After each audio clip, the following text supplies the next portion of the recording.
You guys know what this is. This is the Bloody Abedless, the king of drag clicking mice, designed specifically for drag clicking. However, today I may have found its competitor, the Roccat Kone Pro. I got this mouse for $50 on Amazon, but that was at a discount. Normally it costs $80. I would discourage buying from eBay and other sites. You should only buy from Amazon or Roccat's official website or other trusted sites. Anyways, let's open this thing and see if it's actually better than the Abedless.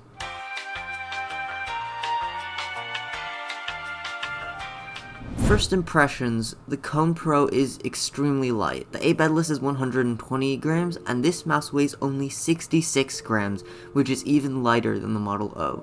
This is probably the lightest drag clicking mouse, and the build quality is, I think, a lot better than the Bloody Abedlesses. The shape feels pretty nice in my hand, though the comfort may vary from person to person. The switches are also a lot lighter than the Abedless, meaning it doesn't take as much force to click. This mouse does triple click, but butterfly clicking on this mouse is slightly harder than on the Abedless, but that's probably just because I'm bad. Drag clicking on this mouse is really easy. The surface is extremely good for drag. However, the CPS does seem to cap at around 50-ish CPS, similar to the Kane, but to be honest, 50 CPS is all you really need.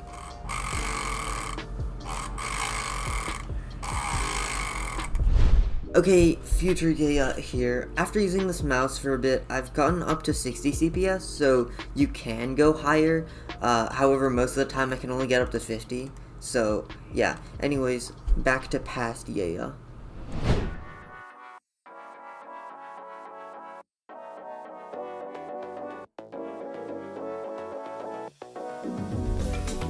This mouse is pretty good for pretty much all types of bridging. It can short drag fairly well, and you don't have to hold it to God bridge, which is nice.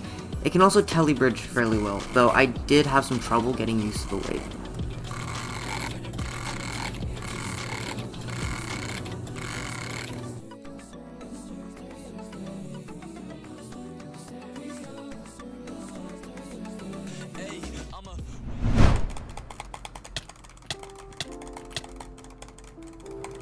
Most people will find the Kone Pro to be better than the Abedless for PvP because it is so light, and most people generally prefer light mice. However, coming from a mouse twice its weight, I had a bit of a hard time getting used to it, so my aim was kind of really bad. But I think if I use it a bit more, I'll get used to it and my aim will be better. Overall, this mouse is definitely better for PvP than the Abedless.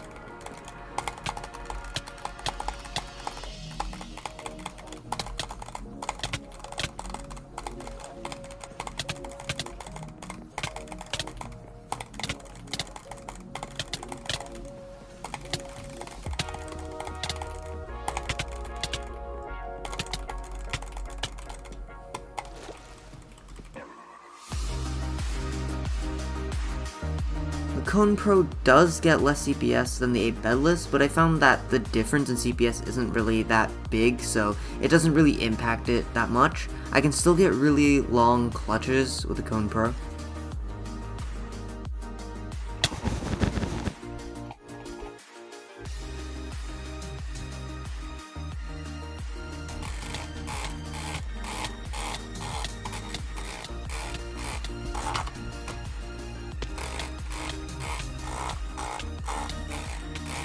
Again, I do get less CPS on the Kone Pro, but it is definitely enough CPS to reduce, and I can't really feel that much difference between reducing on the Kone Pro and reducing on the Abedless. I get around 30 to 40 CPS reducing on the Kone Pro, and like 30 to 50 CPS reducing on the Abedless.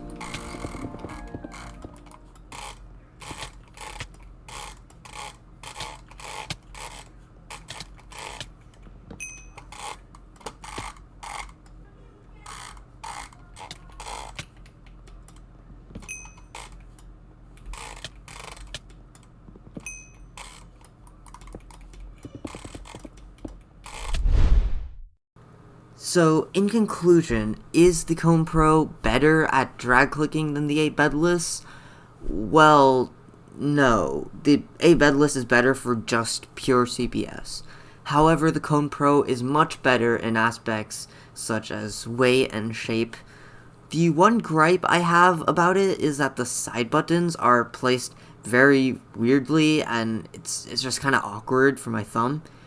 I would recommend the Kone Pro for PvP and bridging and just in general, but if you want a mouse that's just for drag clicking and stuff like that, and reducing and clutching, then I'd recommend the Abedless. One final thing to mention is that with both of these mice and pretty much any other drag clicking mouse, the texture will wear off if you use it a lot. So when that happens, you will have to get some drag clicking tape. So click over here if you want to see how I make my tape. And of course, thank you for watching.